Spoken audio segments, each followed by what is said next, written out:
ہر ملک کی پروڈکٹ کیوں چاہیے؟ ہمارے اداکاروں کو بہت زیادہ تکلیف، بہت زیادہ حسد، بہت زیادہ کینہ پروری کا شکار ہو چکے ہیں جب سے ترکش ڈرامہ ارطغرل غازی یہاں پر لگا کہ اپنے آرٹسٹ گھروں میں بیٹھے ہوں اور آپ دوسرے کانٹینٹ کو پیسہ دے کر پروموٹ کریں تو یہ بڑی تکلیف دے گا۔ اور کون سے تمہارا مٹیریل دکھائیں، میڈیا پر عورتوں کی ننگی رانیں دکھا کے قوم کی یوتھ کو جو تم لوگ پیغام دینا چاہتے ہو وہ پیغام دکھائیں۔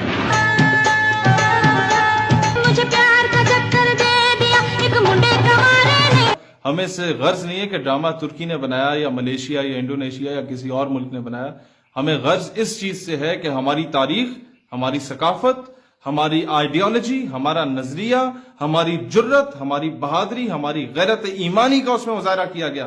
جب رسول اللہ صلی اللہ علیہ وسلم کا نامی اس میں گرامی لیا جاتا ہے تو سارے سینے پہ ہاتھ رکھ کے سر کو جھکاتے ہیں، ہمیں اس سے غرض ہے۔ جب وہ کہتا ہے کہ نہ ہی کوئی تلوار ذوالفقار سے بہتر ہے، نہ ہی کوئی جنگجو حضرت علی شیر خدا رضی اللہ تعالیٰ عنہ سے بہتر ہے، جب وہ آئیڈیلائز کرنے کے لیے حضرت شیر خدا کو دیکھتے ہیں، جب وہ آئیڈیلائز کرنے کے لیے رسول اللہ علیہ السلام کی عشق اور محبت کی وہ لازوال داستانیں سنایا کرتے ہیں، جب وہ آئیڈیلائز کرنے کے لیے ایک شیخ طریقت ابن العربی کو سامنے لا کے بٹھاتے ہیں کہ ایک حاکم وقت کے لیے کتنا ضروری ہے ایک اچھے عالم دین کا اس کے ساتھ ہونا، ہم اس چیز کو آئیڈیلائز کر رہے ہیں۔ ہم اس چیز کو آئیڈیلائز کر رہے ہیں کہ کسی ماں بہن بیٹی کے ساتھ اگر زیادتی کی جاتی ہے تو پورے لشکر روانہ کر دیے جاتے ہیں۔ ہم اس چیز کو آئیڈیلائز کر رہے ہیں کہ اپنے روایات کو اس قدر اس پہ عمل کیا جائے کہ ایمل کانسی کو بیچا نہ جائے، اپنی روایات پہ اس قدر عمل کیا جائے کہ تمہارا اگر کوئی مہمان ہو تو اس کی عزت اور تقدس کو پامال ہونے کے بچانے کے لیے اگر تمہیں جنگ میں کودنا پڑے صلیبیوں سے یا تمہیں جنگ میں کودنا پڑے منگولوں سے تو کود پڑو، اپنے عزت پہ حرف نہ آنے دو، اپنی جان کا نذرانہ دے دو۔ تم کبھی ریمن ڈیوس کو جو تمہارے بچوں کو شہید کرتا ہے، کچل دیتا ہے، اس کو باعزت طور پہ بری نہ کرو۔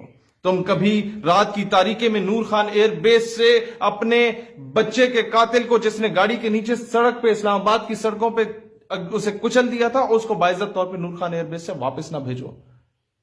یہ روایات، یہ اس قوم میں جو بے غیرت ہونے جا رہی تھی، جو ٹھمکے مار مار کے کشمیر کو آزاد کرانے کا سوچ رہی تھی، یہ قوم جو آدھا گھنٹہ جمعے کے دن باہر کھڑے ہو کے نعرے لگا کے سمجھتی تھی کہ شاید انڈیا پلیٹ میں رکھ کے ہمیں کشمیر واپس دے دے گا، اس قوم میں دوبارہ جہاد کی تڑپ وہ روح بیدار ہونے لگ رہی ہے۔ اور جب وہ بیدار ہونے لگ رہی ہے تو بڑے بڑوں کو تکلیف ہونا شروع ہو گئی ہے کہ باہر کا مٹیریل کیوں ہو رہا ہے۔ اور کون سے تمہارا مٹیریل دکھائیں، کون سے مٹیریل کی بات کر رہے ہو تم؟ یہ جو میڈیا پر عورتوں کی ننگی رانیں دکھا کے قوم کی یوتھ کو جو تم لوگ پیغام دینا چاہتے ہو وہ پیغام دکھانا چاہتے ہو؟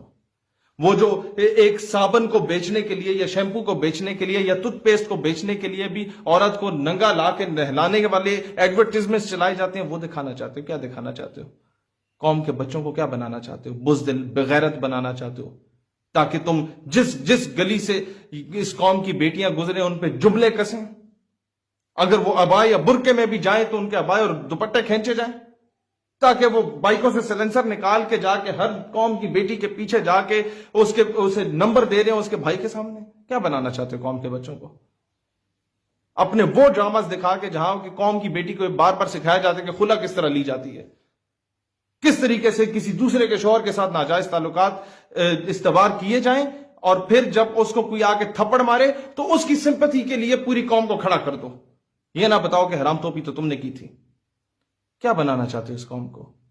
لہٰذا اس حسد کو سائٹ پہ رکھو۔ مجھے خوشی ہے کہ ان لوگوں کی جو قوم کو بے راہ روی کا شکار کر رہے تھے ان کے کاروبار ٹھپ ہوئے، مجھے بہت خوشی ہے۔ تم لوگ کوئی اپنا ایک ایسا ڈرامہ سیریل بتا دو جو تم لوگوں نے بندے کے پتر والا بنایا ہو۔ مجھے تو نہیں نظر آتا۔ ایک غازی علم الدین شہید رحمۃ اللہ علیہ پہ ڈاکومنٹری چلا کرتی تھی ہمارے دور سے پہلے کی بات، اور ایک ٹیپو سلطان رحمۃ اللہ علیہ پہ، اس کے بعد کیا کیا تم لوگوں نے؟ کچھ بھی نہیں کیا۔ تو خدا را اگر کچھ ہماری ثقافت دکھائی جا رہی ہے اسے دکھانے دو، اس پہ تنقید کرنے سے پہلے اپنے گریبان میں جھانک لو۔